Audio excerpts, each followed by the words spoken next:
नमस्कार दोस्तों, स्वागत है एक बार फिर से आपके अपने यूट्यूब चैनल बेएक्टिव ज्ञान में।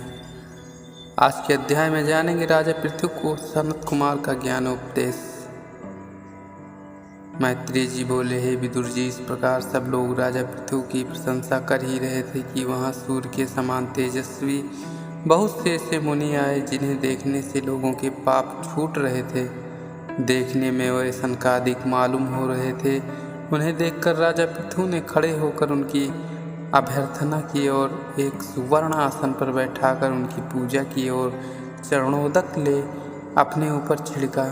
फिर बड़े श्रद्धावान और जितेंद्रिय पृथु जी ने उन ऋषियों से प्रसन्न होकर कहा, हे मंगलमय महर्षियों, यही मेरा अहोभाग्य है जो मुझे आप लोगों का दर्शन प्राप्त हुआ है। वे गृहस्थ धन्य हैं जिनके गृह में आप जाकर आप जैसे महात्मा विराजमान होते हैं। हे श्रेष्ठ ब्राह्मणों, आप लोगों का आगमन बहुत अच्छा हुआ। हे स्वामियों, क्या मेरे कल्याण का कोई उपाय आप बतला सकते हैं, क्योंकि आप लोग संसार के पापों से कलुषित पुरुषों के परम उपकारी हैं। अतः आप लोग मुझे बतलाइए कि संसार में सच्चे कल्याण की प्राप्ति कैसे हो सकती है।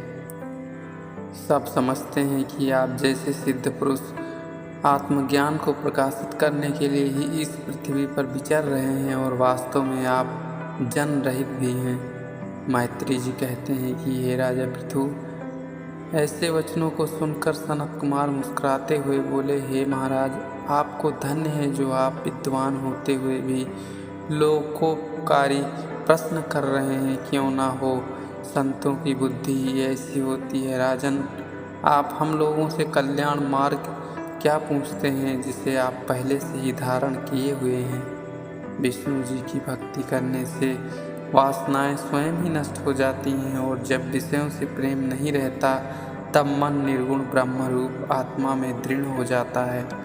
कल्याण का यही सच्चा साधन है। अधिकारी व्यक्ति इसी प्रकार चित्त शुद्ध कर अर्थात विषयों से रहित होकर विष्णु जी के कथाओं को सुनते हुए योग के अष्टांगों का पालन कर परम पद को मोक्ष का भागी होता है।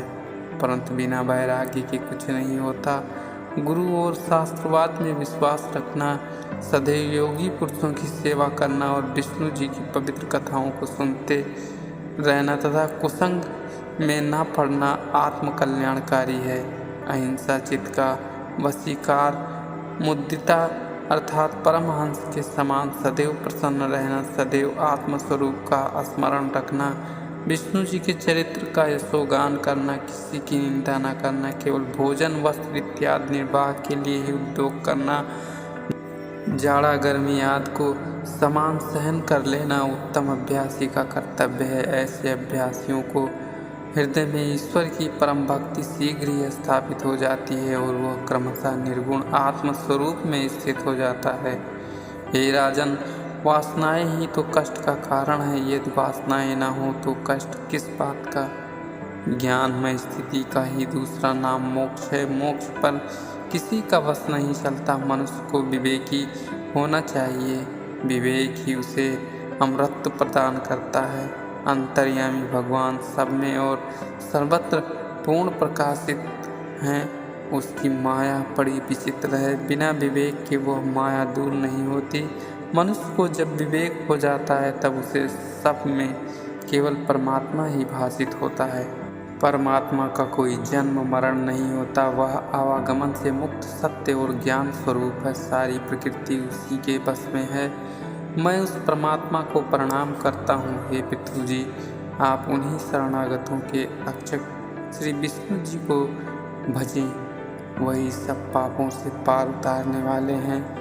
मैत्रेय जी कहते हैं, हे विदुर जी, जब भगवान ब्रह्मा ने पुत्र सनत कुमार जी ने इस प्रकार भली भांति अमृत का दिखलावा किया तो उसे सुनकर महाराज पृथु ने उनकी बड़ी प्रशंसा की, जिसे सुनकर सनकादिक ऋषि मुस्कुराते हुए राजा पृथु उनके बतलाए हुए आत्मविद्या को हृदय में धारण कर ज्ञान में मग्न रहने लगे। कुछ दिन बाद सम्राट पृथु को उनकी आर्ची नामक स्त्री से विजितास, धूमकेश, हर्यक्ष, द्रविड़ और विक्र नामक ये 5 पुत्र उत्पन्न हुए जो सब गुणों में पिता के ही समान थे।